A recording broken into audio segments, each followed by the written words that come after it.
All right, boys, we're safe. The permanent underclass has officially been canceled. That's right.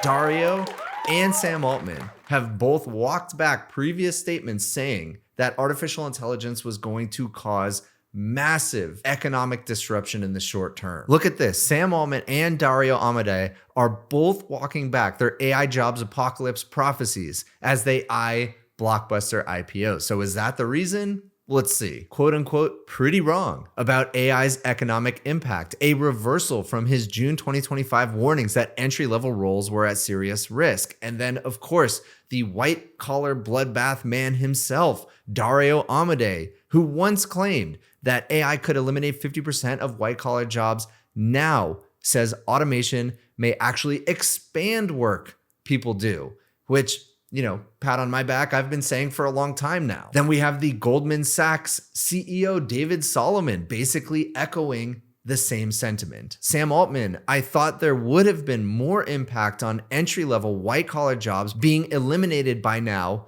than has actually happened. That is very good news. In fact, Sam Altman's own implementation of AI failed. He tried delegating his Slack and email responses to AI, then went back to responding to them manually. And this is very telling. So if the people building artificial intelligence are saying the thing that they're selling, they don't even know if it's working or not, what is going on? And I'm going to explain exactly what's going on. And before I do, I would very much appreciate a like on this video, subscribe to the channel if you're not already. It very much does help. Thank you in advance. All right, so if the white collar bloodbath has been canceled, what's been going on the last couple of years with all of the layoffs due to AI? Because I know they happened. Here's Duolingo cutting 10% of its contractors 2 years ago, pointing to AI as the reason. We no longer need as many people to do the type of work some of these contractors were doing. Part of that could be attributed to AI. So maybe the white collar bloodbath is real? Well, let's keep looking. Pinterest and Dow announced layoffs last month, and this is a current article,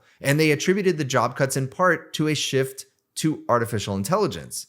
So again, what's going on? Amazon CEO Andy Jassy said in a memo that he expected the e-commerce giant to shrink its numbers of white-collar jobs as the company invests in AI agents over the next few years. But that's not literally what the AWS CEO told me about the same issue. Watch this clip. I was in a group, a leadership group, and people were telling me, they're like, we think that with AI, we can replace all of our junior people in our company. I was like, that's the dumbest thing I've ever heard. Like, they're probably the least expensive employees you have. They're the most leaned into your AI tools. And how's that going to work when you go 10 years in the future and you have no one that is built up or learned anything? And so it's, my view is you absolutely want to keep hiring kids out of college and teaching them the right ways to go build software and decompose problems and think about it. Just as much as you ever have. We have Meta laying off massive numbers of employees, 2,000 just a couple days ago. So what is going on? It turns out these companies are using AI as a scapegoat. They were bloated to begin with. They had overhired during the zero interest rate era. They're basically finding out they didn't need that many employees for what they were actually building. Then we have the famous post from Jack Dorsey. We're making blocks smaller today. Here's my note to the company. He effectively laid off 50% of his company overnight and pointed to rebuilding Block, his company, using artificial intelligence. That AI was going to magically allow him to operate at 1,000x productivity, scale, whatever you want to call it, with half as many people. Now, let's think about that for a second. Do we really think that he could let go 50% of his workforce overnight and the company would just be fine? And if that were the case, can you really point to AI as the reason? No. The answer is a definitive no. They were a bloated company to begin with. All right, and look, I've been talking a lot about real world usage of AI. A company that I've been really proud to partner with, Zapier, has actually been leveraging AI in very useful, valuable ways. Check this out. If you want to give your agent all of the tools it needs to get real world work done, you need to connect it to Zapier's MCP server. I've literally been using Zapier for over 10 years. I could not recommend them more highly. And it is now dead simple to give your agents thousands of tools instantly. I'm talking about Gmail, Google Calendar, Asana, Notion, Slack. Any tool you use probably is available in Zapier. Zapier has been doing automation for a very long time, so all the brittleness you've experienced elsewhere, you will not have using Zapier. You just go in, configure the tools that you want to use, they give you a URL, and you simply give it to your agent. That's it. And now your agent has access to any tool that you need. And it works with all of your agents, whether it's Claude Code or Codex, OpenClaw, Hermes, it doesn't matter. It will just work. And you can set it all up without writing a single line of code. They have a free plan to get started and you just scale up as you need. So check out Zapier. They've been such a great partner. I'll drop links down below. Thanks again to Zapier. Now back to the video. Jack Dorsey definitely lives in the future. In a good way. He is thinking about how to recreate a company from the ground up using artificial intelligence. What he is describing in this post is a future state of how companies may look, but it is certainly not what is happening today. And he certainly has not implemented it today. So if he let go 50% of his company and it was just okay after that, most likely they didn't need those employees to begin with. It is the same exact thing that happened with Twitter. Elon Musk bought it and cut a large number of their workforce, and mostly the company was just okay. It turns out so many tech companies overhired like crazy, and now they're pointing to AI as the scapegoat. But you're probably thinking, hey Matt, it sure does look like all of these people are getting fired, whether it was because of AI or not. Turns out that's not actually true. The job market is quite strong. Here's David Sachs, Apollo's chief economist, zero evidence of AI-related job losses. Here's the post. Apollo Research, a well-respected research firm, zero evidence. Okay. And this all comes back to Jevons paradox, which I will explain in a moment. But the bottom line is that the AI spending boom is stoking both employment and inflation. It is Jevons paradox playing out in real time. Cheaper technology is creating more demand and more jobs. And I have been saying this for a long time. In fact, I made an entire video about it. Jevons paradox basically says the cheaper a technology gets, you don't actually spend less on it, you spend more. And that's because all of a sudden you're able to accomplish use cases that were previously impossible to justify because the cost was way too high for the return. But now, with artificial intelligence, we can approach all of these different use cases that were previously impossible. And we need humans to do it. We still need humans prompting and verifying. And I'm going to get to that in a moment. Here's the US ADP, which is a payroll firm, weekly employment numbers. It has been increasing for a while.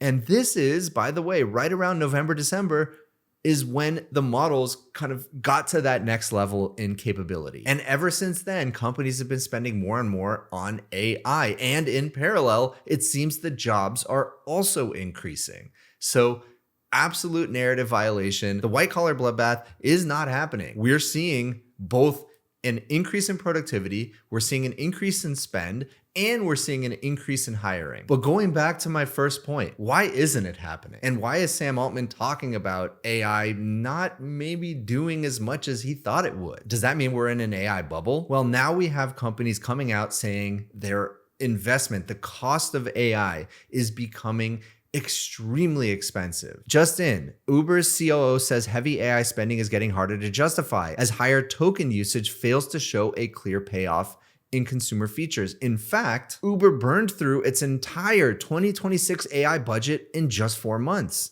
And the COO is questioning whether it's worth it or not. And you might have seen this also. A mystery company accidentally spend $500 million in tokens in just 1 month. And tokens aren't cheap. They keep getting more expensive. As the frontier gets more and more capable, the absolute best AI models on the planet, we are seeing their costs also increase. Look at this. Claude Opus 4.8 is $25 per million output tokens. As everybody is adopting either OpenAI's models or Anthropic's models, they are seeing massive bills because they're only using the absolute frontier of models. But here's the thing, and I've been talking about this for a long time.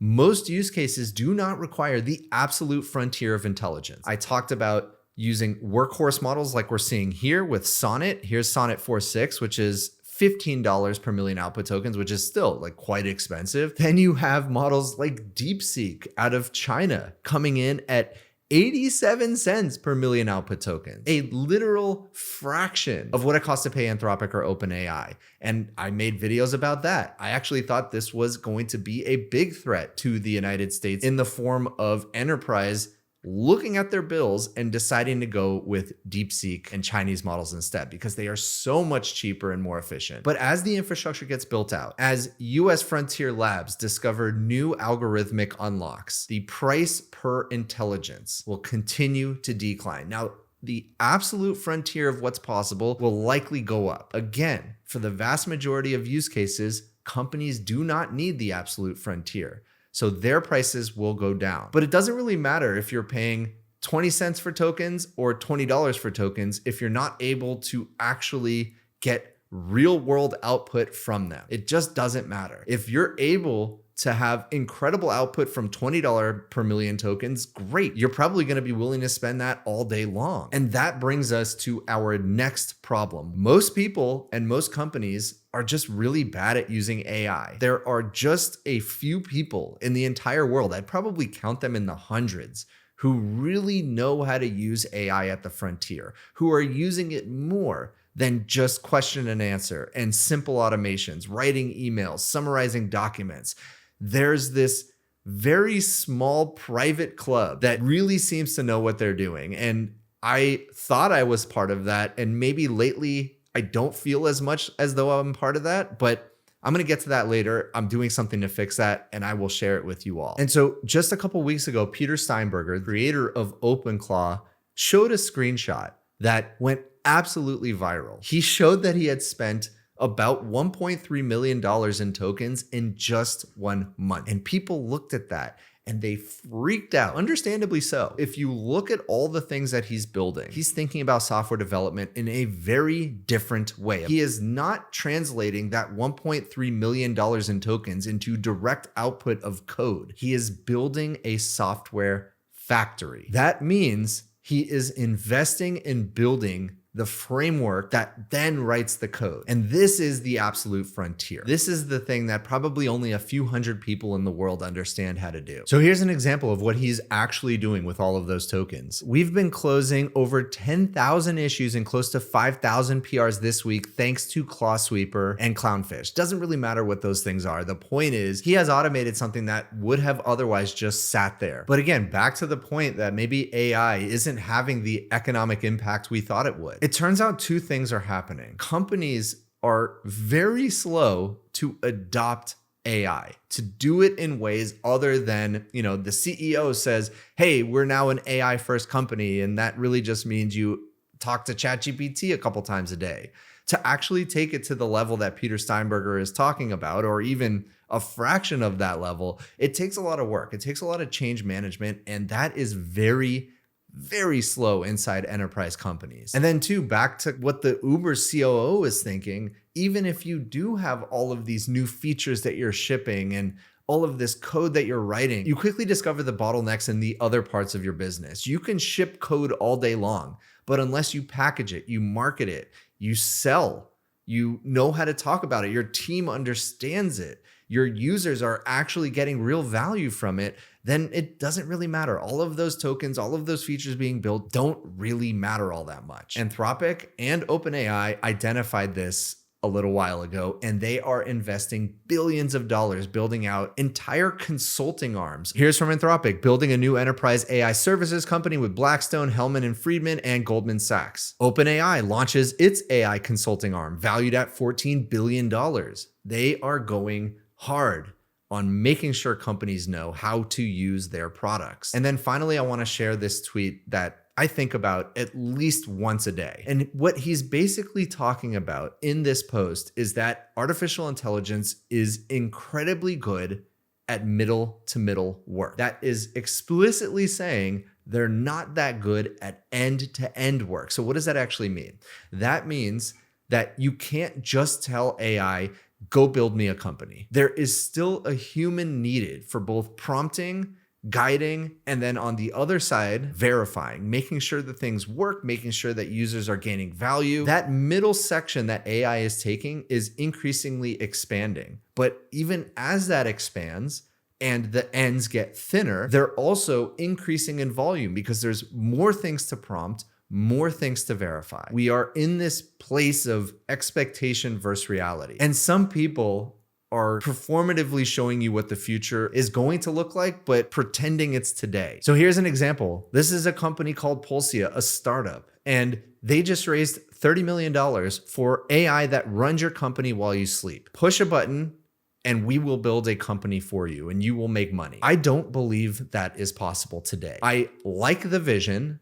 I believe someday we'll have something like this, but there is no proof that you can just push a button and build a company. It doesn't make any sense. And there are open source versions of this, something called Paperclip. And again, I will say again, I really like these experiments and I really like the vision of where they think the world is going, how company building will become easier and easier for anybody. But again, they are selling it as if it's possible today, and it's not. Then we have Y Combinator talking about the playbook for building an AI native company. And I'm reading it and I'm trying to understand what they're doing because I feel like I've fallen behind. I don't think I'm at the absolute frontier of how people are using artificial intelligence. And then I watched this video. I tried to understand what they're doing, and everything that they laid out makes a ton of sense. But I don't know how much of it is actually possible today because not only have I not been able to achieve it yet, although I'll get to that in a moment, stick with me, but also I haven't seen a bunch of examples of other people who have achieved this. And so either they're keeping it completely secret or they just have the theory of how it's going to work. They don't actually have the practice of how it's going to work. And to be clear again, the vision that this partner at YC is laying out, the vision that Garry Tan is laying out makes a lot of sense. I agree with it, but I think a lot of people are perceiving it as possible today. And so that brings me to myself. I'm looking at it and I'm wondering what is actually possible today. And I'm reminded what happened during OpenClaw. When OpenClaw came out, it went absolutely viral and so many content creators, influencers talked about, I'm getting so much done with AI. I push a button and make money and it's able to, do grocery shopping and raise my kids and do all of these incredible things. And I just sit back, relax, and just watch it work. And so I looked at it and I thought, well, I'm not seeing real use cases here.